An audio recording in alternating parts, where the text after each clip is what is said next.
Welcome back to Coast Live, and you might be surprised to learn that a number of students who ride a school bus powered by propane each day is approaching 1 million.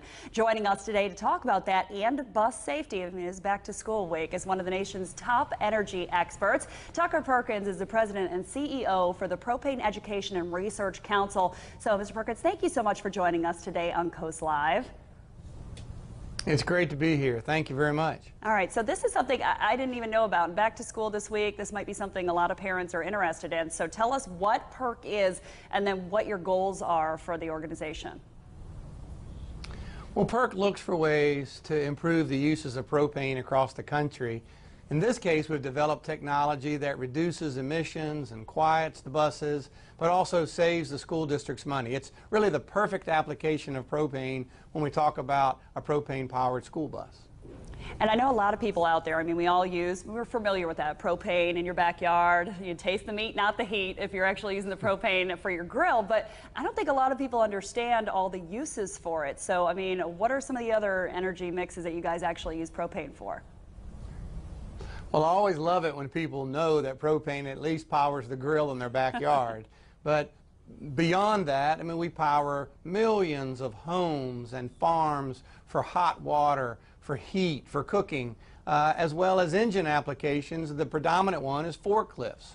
We are the primary fuel in a forklift moving goods and freight across factory floors all across America. As you said, though, the really exciting thing for us is this morning 1 million children ride to school in a propane-powered school bus in 48 of the 50 states. And I'm happy to say that Virginia has been one of those early adopters of propane-powered school buses. Really? I didn't know that. So, I mean, how many districts total, I guess, across the country are actually converting to this so far?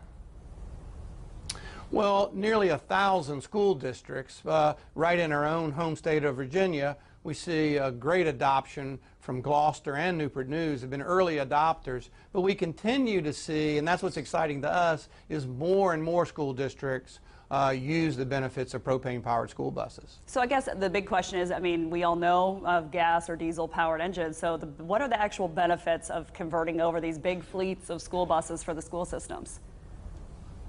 Well, there are 3 main benefits, and I never know which is more important, but the benefit that I like to talk about first is cleaner. Propane buses are cleaner. The emissions footprint is much reduced from diesel, and as we all know, municipalities and communities are trying to find ways to reduce greenhouse gas emissions, reduce their carbon footprint, so cleaner is really important.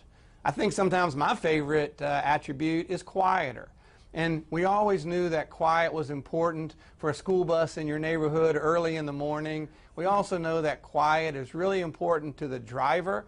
Not only can they hear things outside the bus, sirens, train whistles, people, but they're also in tune with the conversations that are going on in their bus. We see time and time again, the bus driver hears a conversation that they didn't hear in a diesel bus. Perhaps it's about bullying, perhaps it's about something the driver needs to be aware of. And oddly enough, the children arrive to school in a quieter bus, more prepared to learn. I mean, it's a complete revolution in school bus technology. The third part of that, though, is you get cleaner, you get quieter, yet you save money. And I love it. In Boston, they talk about how much money they save, or in Omaha, they said, when we switched to propane school buses, we were able to hire more teachers. That's a really important feature. I know a lot of parents will want to hear that. They will continue that conversation. So where can they go to arm themselves with the information that they need? We created a website, betterourbuses.com, which a parent or a fleet manager can learn all about propane-powered school buses and how to get them into your school system. All right, Mr. Perkins, thank you so much for your time today. A lot of interesting stuff we actually didn't know about propane there, so we do appreciate it. I hope you have a great rest of the day. Great to be with you. Thanks.